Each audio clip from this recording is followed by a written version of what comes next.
अखेर स्थानिक स्वराज्य संस्थांच्या निवडणुकांचा बिगुल वाजला। पहिल्या टप्प्यात 246 नगर परिषदा, 42 नगरपंचायतींसाठी 2 डिसेंबरला मतदान, तर 3 डिसेंबरला निकाल। आचारसंहिता लागू। मतदार याद्या 7 नोव्हेंबरला प्रसिद्ध होणार। 10 ते 17 नोव्हेंबर या काळामध्ये नामनिर्देशन अर्ज दाखल करता येणार।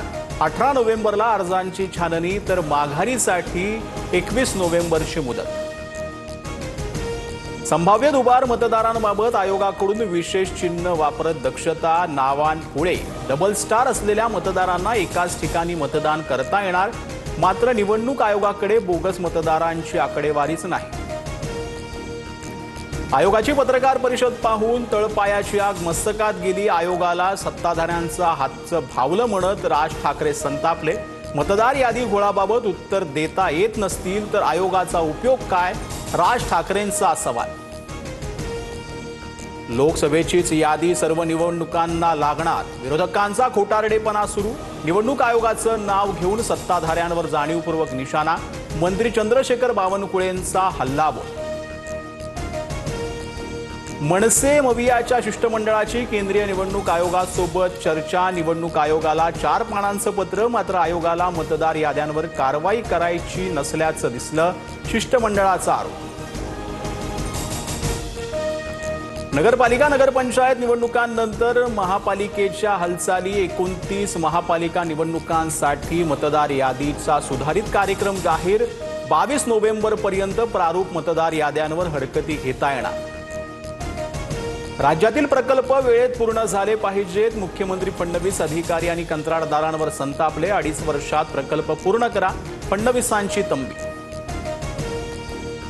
बंजारा शिष्टमंडळाची मुख्यमंत्र्यांसोबतची बैठक संपन्न। अनुसूचित जमातीतून आरक्षणाच्या मागणीवर निवृत्त न्यायाधीशांची समिती नेमणार। समिती 3 महिन्यात अहवाल देणार असल्याची माहिती। गँगवॉरमधून पुण्यात 3 दिवसात दुसरी हत्या। बाजीराव रोड हत्या प्रकरणी 3 मारेकरांना अटक। 3ही आरोपी अल्पवयीन असल्याची माहिती। पूर्ववैमनस्यातून भर दिवसा तरुणावर कोयत्यानं घाव।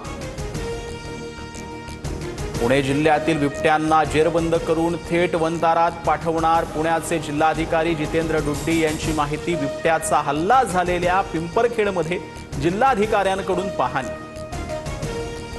एकनाथ शिंदे महिलांच्या मनातले मुख्यमंत्री पुस्तक प्रकाशन सोहळ्यात नीलम गोरेंकडून कौतुक। गोरेंची लिहिलेली 10 दिशा पुस्तकाचं प्रकाशन।